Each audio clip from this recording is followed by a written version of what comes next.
They was doing this back in the days. So you got to re-examine that. You have to go further into the information and figure out what's going on. Excuse me, I had a sister tell me, I don't know what she was coming from or what association group, that the only thing that can control the jinn, which was a bad thing, because of their energy, was the 5-pointed star. I said, well, does that tell you that it's a good thing or a bad thing? It's a good thing. Exactly. It is an image of Baphomet. It's the bottom. Exactly. That's what it is.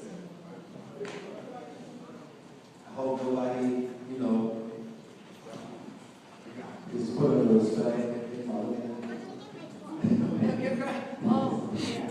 And then you should add too that some groups take that and they'll reverse it, have a circle or have an opening. It is not the actual 5-point stuff. Indeed.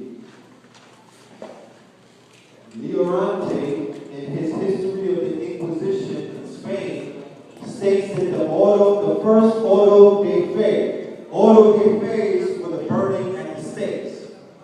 Okay, those were the public executions of the Moors. The first auto de fe in sorcery was in Calabara in 1507 when 30 women charged with witchcraft by the Inquisition were burned. All right? Now you know what 30 women dealing with witchcraft was? That was usually 30 European women that were part of, concubines or the harems of the Moors and things of that nature. In the first treatise of Spanish sorcery, that of Martin de Castellaga, a Franciscan monk, we learned that Navarre was regarded as the motherland of Spanish witchcraft, and in that province sent many missionaries to Aragon to convert its women to sorcery. But we find that the Spanish theologians of the 16th century were so much more enlightened than those of other countries that they admitted this witchcraft was merely a delusion, and the punishment they meted out to those who believed in it was inflicted in respect that the belief, erroneous though it was contrary to the tenets of the church. Because mind you, 90% of the population at that time were illiterate. Okay? You would gather in squares and you would read the Bible. You didn't own the Bible because the printing press wasn't even invented at that time. So the Bible were basically owned by the priests and other officials of the church. And you would read the Bible. Like when you go to church now and you will read the Bible, when you can't even pick out a passage, they pick it out for you and read it to you.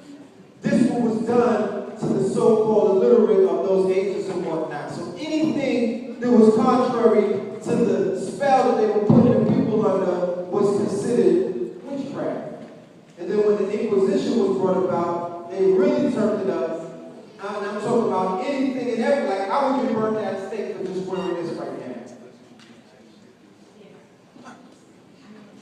Spain had not in the 16th century ceased to be celebrated for its magicians, who still maintained a modicum of the occult philosophy of the Moorish doctors of Toledo and Granada. Perhaps the most celebrated of these contemporary modern masters of magic was Dr. Eugenio Torralba, a physician to the family of the Admiral of Castile. Educated at Rome, he early became a pronounced skeptic and formed an intimacy with the certain Master Alfonso, a man who, after changing his Jewish faith for Islam and that again for Christianity, had at last become a free thinker. Another evil companion was a Dominican monk named Brother Pedro, who told Torralba that he had in his service a good angel called Zequid, who had no equal in the spiritual world as a seer, who was besides of such a disinterested temperament that he served only those who had complete confidence in him and deserved his attachment. Sometimes the spirit assumed the appearance of a hermit, and others that of a traveler, and even accompanied his master to church, for which circumstance Torralba concluded that he was a beneficent and Christian-minded spirit. But alas, Dr.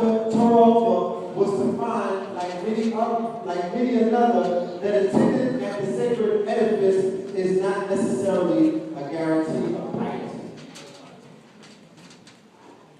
All right, like I said, it's a lot of information about this information, and it will be contained within the PDF. Astrology.